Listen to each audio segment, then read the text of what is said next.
بسم الله الرحمن الرحيم. واليوم بدنا نتعلم درس المحادثة للدرس 13 بنك المعلومات، وبدنا نلعب لعبة البازل في ترتيب الصور.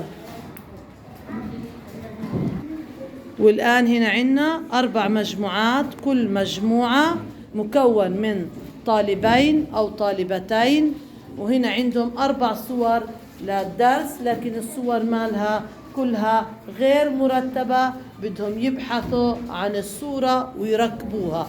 يلا نبتدي. 1 2 3، كل واحد يبحث عن صورته. هنا عندنا الصورة الأولى، الثانية، الثالثة، الرابعة. يلا أشوف، ابحث عن صورتك وجمعهم. يلا أشوف، يلا ورتب، يلا أسرع.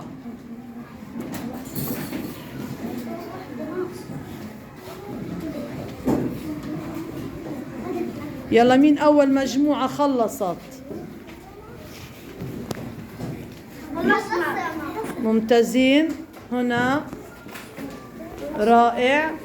المجموعة الأولى رتبت الصورة، اعدلها، رائع. وهي المجموعة الثانية ركبت الصورة، ممتازة، بس شيلي على بعض.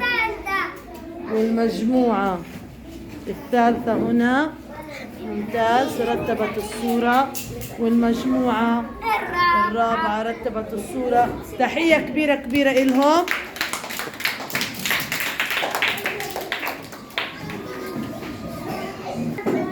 وهاي جائزة لكل طالبة. يلا خذي جائزتك، خذي جائزتك، يلا خذي جائزتك، خذي جائزتك.